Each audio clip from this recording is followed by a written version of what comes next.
اعوذ باللہ من الشیطان الرجیم بسم اللہ الرحمن الرحیم قال اللہ تبارک و تعالی فی کلامہ المجید والفرقان الحمید ان اللہ علی کل شیء قدیر واللہ خیر الرازقین صدق اللہ العظیم و صدق رسولہ النبی الکریم صلی اللہ علیہ وآلہ وسلم۔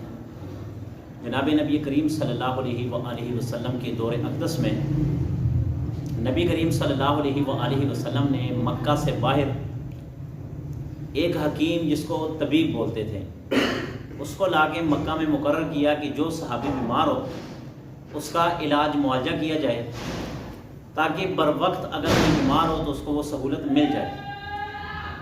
کچھ وقت گزرا، جیسے ہی وہ وقت گزرا تو وہ حکیم جو طبیب جو ہے وہ نبی پاک صلی اللہ علیہ وآلہ وسلم کے پاس چل کر آ گیا اور کہنے لگا یا رسول اللہ مجھے مکہ میں آئے ہوئے کتنی دیر ہو گئی، تقریباً ہفتہ دو ہونے والے ہیں مگر میرے پاس ایک بھی مریض نہیں آیا، کیا وجہ ہے؟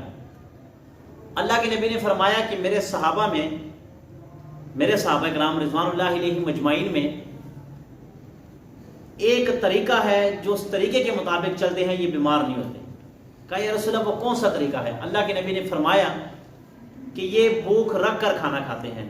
مثال کے طور پر بھوک رکھ کر کھانا اس کو کہتے ہیں کہ آپ 2 روٹیاں کھا سکتے ہیں، 2 روٹیاں کھا سکتے ہیں، تو کوشش کیجئے کہ 1 روٹی یا 1.5 روٹی کھائیے، کیونکہ پیٹ میں کھانا کھاتے وقت نا یہ پیٹ کے 3 حصے کرنے چاہیے، ایک حصہ پانی کے لیے، ایک حصہ کھانے کے لیے اور ایک حصہ پتہ کسی کو سانس کے لیے، ٹھیک ہے نا، سانس کے لیے، ہوا کے لیے، یہ 3 حصے کرنے چاہیے۔ تو کہا کہ میرے صحابہ کرام اس اعتدال اور اس طریقے پر چلتے ہیں جس کی وجہ سے وہ بیمار نہیں ہوتے۔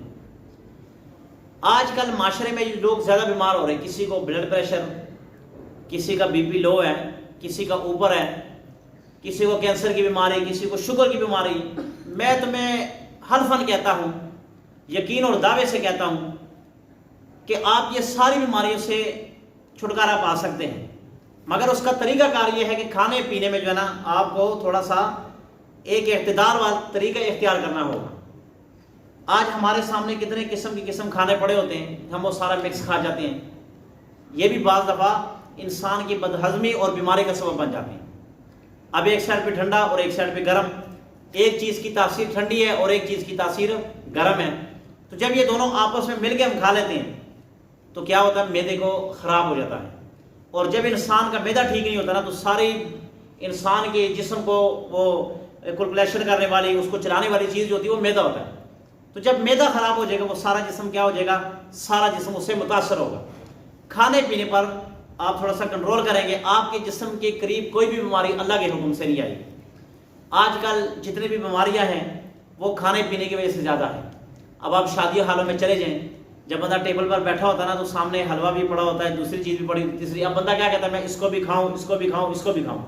یقین جانے بعض دفعہ ایسے لوگ بھی دیکھیں کہ جن کو کھانے کی اور طلب ہی نہیں ہوتی مگر وہ اور بھی زیادہ کھا رہے ہوتے ہیں۔ بلکہ میں نے ایک آدمی کو دیکھا، اس نے ایک شادی حال میں بیٹھے ہوئے تھے تو یہ گلاس لیا، اس میں کلفہ ڈالا، کلفے کے اوپر اس نے بوتل ڈالی اور مکس کر کے گڑا پی گیا۔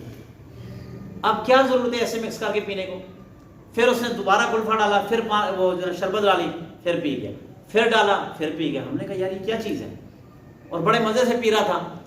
حضرت ابو ذر غفاری رضی اللہ عنہ صحابی رسول ہیں، جب صحابہ کرام اس طرح کھانے کے لیے بیٹھے ہوتے تھے نا صحابہ کرام، تو آپ کے ہاتھ میں ایک لاٹھی ڈنڈا ہوا کرتا تھا۔ تو جب آپ نے دیکھا کہ یار دسترخوان ایک ہے اور دسترخوان پر رنگ برنگے کھانے ہیں، آپ آتے تھے ڈنڈوں سے ان صحابہ کو مارتے تھے اور صحابہ کو مار کر وہ سالن بھی گرا دیتے تھے۔ کہا کرتے تھے کہ کیا اللہ کے نبی نے اس طرح کا کھانا کھایا؟ کیا اللہ کے نبی نے رنگ برنگے کھانا کھایا؟ کیا اللہ کے نبی کی دسترخوان پر اتنا کشادہ اور اتنا وسیع کھانا ہوا کرتا تھا؟ تو جب ہے نہیں تم کیوں کھاتے ہو؟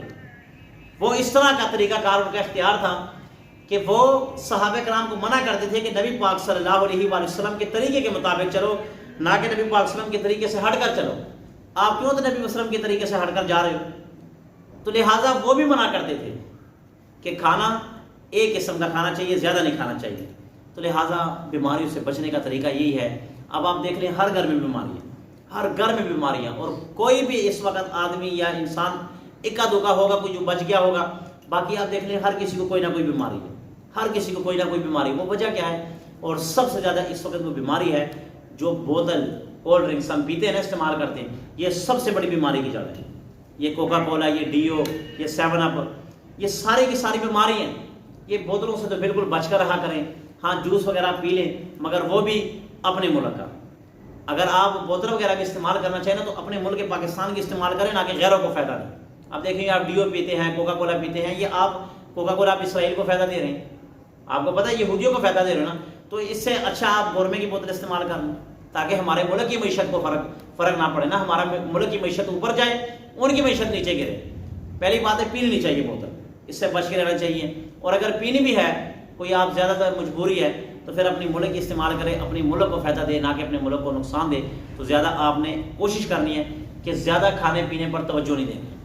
اکثر لوگوں کو دیکھا نا، جس جگہ پہ بیٹھ کے کھانے پینے کی باتیں کرتے ہیں نا، جس جگہ بیٹھ کے کوئی چاول، کوئی بریانی، وہ باتیں کرتے رہتے نا. ان چیزوں سے بچنا ہے. بسم اللہ الرحمن الرحیم، الحمد للہ رب العالمین والعاقبۃ للمتقین والصلاۃ والسلام علی سیدنا المرسلین. الہ العالمین جتنے بھی نوجوان ہیں، بڑے ہیں، چھوٹے ہیں، اللہ سب کو بیماری سے بچا. نبی پاک صلی اللہ علیہ وسلم کے طریقے کے مطابق چلنے کی توفیق عطا فرما. الہ العالمین جو کچھ کہا سن اس پر عمل کرنے کی توفیق عطا فرما. ہمارے ملک پاکستان کی حفاظت فرما، مسلمانوں کی حفاظت فرما. آمین برحمتک.